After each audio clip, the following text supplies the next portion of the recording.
ਬਿਸਮਿਲ੍ਲਾ ਰਹਿਮਾਨ ਰਹੀਮ। ਲੋ ਭਾਈ ਜੀ, ਜਿਹੜੀ ਸਿਆਸਤ ਵਾਲੀਆਂ ਗੱਲਾਂ ਨੇ ਨਾ, ਇਹ ਤਾਂ ਹੁੰਦੀਆਂ ਰਹਿਣਗੀਆਂ।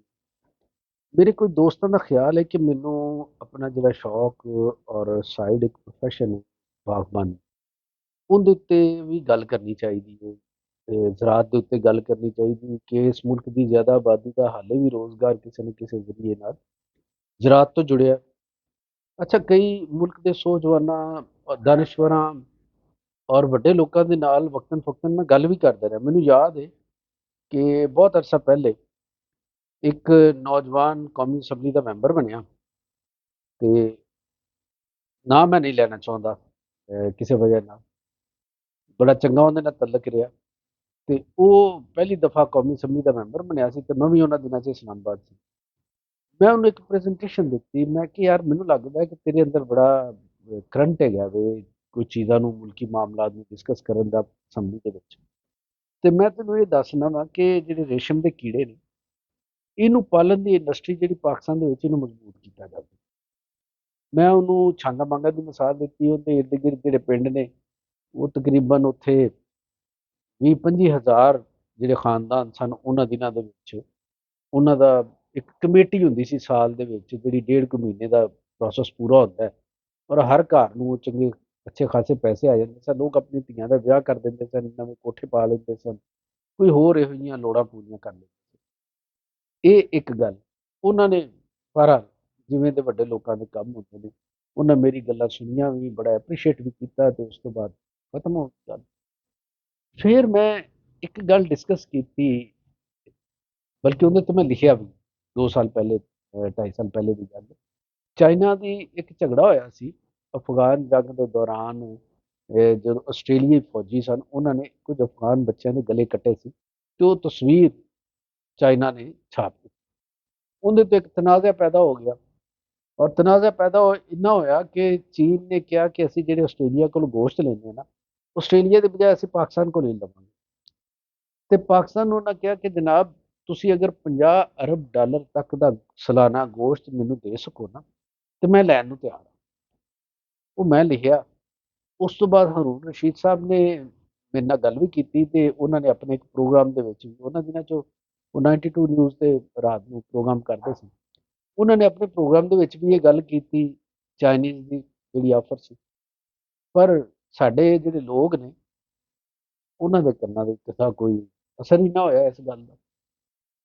ਫਿਰ ਮੈਂ ਇੱਕ ਹੋਰ ਗੱਲ ਵਾਰ-ਵਾਰ ਆਪਣੀ ਕਾਲਮਾਂ ਦੇ ਰਾਹੀਂ ਔਰ ਆਪਣੇ ਦੋਸਤਾਂ ਦੇ ਰਾਹੀਂ ਬੜੀ ਨਿਤ ਕੀਤੀ ਕਿ ਇੱਕ ਪੌਦਾ ਵੇ ਸਟੀਵੀਆ, ਉਹ ਉਹਦਾ ਜਿਹੜਾ ਪੱਤਾ ਹੈ ਨਾ, ਉਹਦੀ ਮਿਠਾਸ ਦੀ ਕੁਆਲਿਟੀ ਚੀਨੀ ਨਾਲੋਂ 200 ਗੁਣਾ ਜ਼ਿਆਦਾ। ਮੈਂ ਉਹ ਪੱਤਾ ਚੱਖਿਆ ਵੀ ਹੈ, ਅਸੀਂ ਆਪਣੇ ਫਾਰਮ ਦੇ ਉੱਤੇ ਰੱਖਿਆ ਵੀ। ਇਹ ਜਿਹੜਾ ਤੁਹਾਨੂੰ ਪਿੱਛੇ ਨਜ਼ਰ ਆ ਰਿਹਾ ਨਾ, ਇਹ ਬਾਗਬਾਨ ਲਿਖਿਆ, ਇਹ ਸਾਡਾ ਫਾਰਮ ਹੈ ਬਾਗਬਾਨ ਦੇ ਨਾਂ ਤੇ ਲਾਹੌਰ। ਤੇ ਇਹਦੇ ਵਿੱਚ ਮੈਂ ਰੱਖੇ ਵੀ ਸਾਨੂੰ ਪੌਦੇ।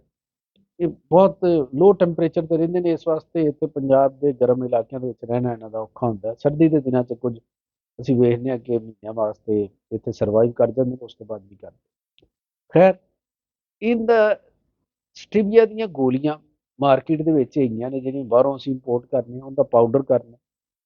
ਔਰ ਇਹ ਸਭ ਨਾਲ ਵੱਡੀ ਗੱਲ ਇਹ ਵੀ ਕਿ ਜਿਨ੍ਹਾਂ ਨੂੰ ਵੀ ਸ਼ੂਗਰ ਹੁੰਦੀ ਨਾ, ਉਹ ਵੀ ਇਹਦੀਆਂ ਗੋਲੀਆਂ ਜਾਂ ਇਹਦਾ ਸਫੂਫ ਚਾਹ ਦੇ ਵਿੱਚ ਘੋਲਣ, ਤੇ ਚਾਹ ਤਾਂ ਮਿੱਠੀ ਹੋ ਜਾਂਦੀ, ਪਰ ਉਹਦੇ ਉਹ ਇਫੈਕਟ ਨਹੀਂ ਆਉਂਦੇ ਜਿਹੜੇ ਚੀਨੀ ਨਾਲ ਆਉਂਦੇ, ਤੇ ਸ਼ੂਗਰ ਵਾਲਿਆਂ ਵਾਸਤੇ ਵੀ ਉਹ ਠੀਕ ਹੈ।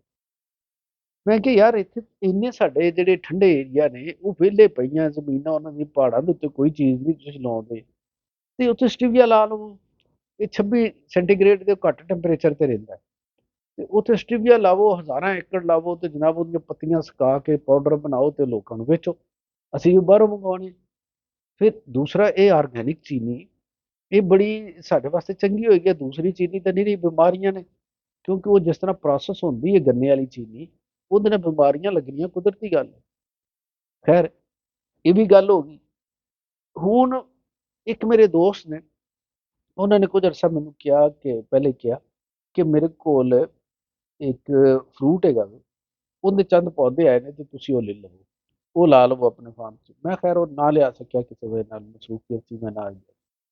ਅੱਛਾ, ਉਹ ਕੁਝ ਲੋਕਾਂ ਨੇ ਪਾਕਿਸਤਾਨ ਦੇ ਵਿੱਚ ਕਾਸ਼ ਵੀ ਕੀਤਾ, ਔਰ ਡਰੈਗਨ ਫਰੂਟ ਦੇ ਨਾਂ ਤੇ ਤੁਸੀਂ ਵੇਖਿਆ ਵੀ ਹੋਣਾ, ਔਰ ਚੰਗੀ ਫਸਲ ਦੇ ਰਿਹਾ। ਪੈਸੇ ਦੇ ਰਿਹਾ ਲੋਕਾਂ ਨੂੰ। ਫਿਰ ਮੈਂ ਵਾਰ-ਵਾਰ ਇਹ ਤਜਵੀਜ਼ ਦਿੰਦਾ ਕਿ ਯਾਰ ਸਾਡੇ ਪੰਜਾਬ ਦੇ ਵਿੱਚ ਲੋਕ ਤੂਤ ਤੇ ਸ਼ਹਿਤੂਤ ਜਿਹੜਾ ਹੈ, ਉਹ ਸੜਕਾਂ ਤੇ ਲੱਗੇ ਰੁੱਲ ਜਾਂਦੇ ਨੇ, ਡਿੱਗ ਜਾਂਦੇ ਨੇ, ਕੋਈ ਖਾਂਦਾ ਹੀ ਨਹੀਂ। ਤੇ ਇਹਨੂੰ ਤੁਸੀਂ ਸੁਕਾ ਕੇ ਜਿਵੇਂ ਈਰਾਨ ਵਾਲੇ ਇਹਨੂੰ ਖੁਸ਼ਕ ਮੇਵੇ ਦੇ ਤੌਰ ਤੇ ਵੇਚਦੇ ਨੇ, ਤੁਸੀਂ ਕਿਉਂ ਨਹੀਂ ਕਰਦੇ ਇਹ ਕੰਮ ਬਈ? ਫਿਰ ਮੈਂ ਇੱਕ ਹੋਰ ਗੱਲ, ਇਹ ਪਿਛਲੇ ਦਿਨਾਂ ਦੇ ਵਿੱਚ ਮੈਂ ਇੱਕ ਪੌਦਾ, ਮੈਨੂੰ ਉਹਦੀ ਤਲਾਸ਼ ਸੀ। ਉਸ ਪੌਦੇ ਮੈਂ ਇੰਡੀਆ ਦੀ ਕੁਝ ਵੀਡੀਓਜ਼ ਦੇਖੀਆਂ ਤੇ ਉਹਦੇ ਵਿੱਚ ਹੈਗਾ ਸੀ, ਤੇ ਮੈਂ ਕਿਹਾ ਯਾਰ ਇੰਡੀਆ ਤੇ ਪਾਕਿਸਤਾਨ ਦਾ ਜਿਹੜਾ ਮਾਹੌਲ ਹੈ, ਕਲਾਈਮੇਟ ਹੈਗੀ, ਇੱਕੋ ਜਿਹੀ ਤਕਰੀਬਨ ਹੈਗੀ। ਜੇ ਉੱਥੇ ਮਰਤੂਬ ਇਲਾਕੇ ਨੇ ਤੇ ਉਹ ਪਾਕਿਸਤਾਨ ਦੇ ਵਿੱਚ ਵੀ ਹੈਗੇ ਨੇ, ਜੇ ਪਹਾੜੀ ਇਲਾਕੇ ਨੇ ਤਾਂ ਉਹ ਪਾਕਿਸਤਾਨ 'ਚ ਵੀ ਹੈਗੇ ਨੇ, ਜੇ ਉੱਥੇ ਡੈਜ਼ਰਟ ਨੇ ਤਾਂ ਪਾਕਿਸਤਾਨ 'ਚ ਵੀ ਹੈਗੇ ਨੇ, ਜੇ ਮੈਦਾਨੀ ਇਲਾਕੇ ਨੇ ਤੇ ਉਹ ਵੀ ਪਾਕਿਸਤਾਨ 'ਚ ਹੈਗੇ। ਟੈਂਪਰੇਚਰ ਵੀ ਹਰ ਤਰ੍ਹਾਂ ਦਾ ਜਿਵੇਂ ਦਾ ਉੱਥੇ ਉਵੇਂ ਦਾ ਹੀ ਇੱਥੇ ਵੀ ਕੋਈ ਨਾ ਕੋਈ ਇਲਾਕਾ ਲੱਭ ਜਾਂਦਾ। ਤੇ ਮੈਂ ਕਿਹਾ ਯਾਰ ਕਿਉਂ ਨਾ ਇਹ ਵੇਖਿਆ ਜਾਵੇ ਕਿ ਇਹਦੇ ਅਪਰਚੁਨਿਟੀਜ਼ ਇੱਥੇ। ਉਹ ਪੌਦਾ ਮੈਂ ਜਦੋਂ ਲੱਭਿਆ ਤੇ ਮੈਨੂੰ ਪਤਾ ਲੱਗਾ ਕਿ ਉਹ ਤਾਂ ਬੜਾ ਮਹਿੰਗਾ ਹੈ, ਉਹ ਪਾਕਿਸਤਾਨ 'ਚ ਅਵੇਲੇਬਲ ਨਹੀਂ ਹੈਗਾ। ਤੇ ਜਿਹੜੀਆਂ ਸਾਈਟਸ ਉਹ ਆਨਲਾਈਨ ਵੇਚ ਰਹੀਆਂ ਸਨ, ਉਹ ਉਹਦੀ ਕੀਮਤ 16,000 ਤੋਂ ਲੈ ਕੇ ਤੇ 27,000 ਤੱਕ ਮੰਗਣ ਡੀਆਂ ਸੀ। ਤੇ ਖਾਸੀ ਜ਼ਿਆਦਾ ਕੀਮਤ ਸੀ। ਤੇ ਮੈਂ ਕਿਹਾ ਯਾਰ ਇਹ ਸ਼ੂਗਰ ਵਾਲਿਆਂ ਵਾਸਤੇ ਇਸਤੇਮਾਲ ਹੁੰਦਾ ਵੇ ਚੀਜ਼, ਇਨਸੂਲਿਨ ਇਹਦੀ ਬਣਦੀ ਹੈ, ਇਹ ਪਾਕਿਸਤਾਨ ਦੇ ਵਿੱਚ ਕਿਉਂ ਨਹੀਂ ਕੀਤਾ ਜਾ ਸਕਦਾ? ਸਾਡੇ ਕਿਸਾਨ ਜਿਹੜੇ ਨੇ ਉਹ ਆਮ ਤੌਰ ਤੇ ਵਿਚਾਰੇ ਅਨਪੜ੍ਹ ਤਾਂ ਹੈਗੇ ਹੀ ਨੇ, ਲੇਕਿਨ ਉਹਨਾਂ ਤੱਕ ਅਵੇਅਰਨੈਸ ਨਹੀਂ ਹੈ। ਔਰ ਅਵੇਅਰਨੈਸ ਦਾ ਕੰਮ ਜਿਹੜਾ ਹੈਗਾ ਵੇ, ਇਹ ਸਰਕਾਰੀ ਇਦਾਰੇ ਜਾਂ ਕੋਈ ਐਨਜੀਓ ਕਰਨ।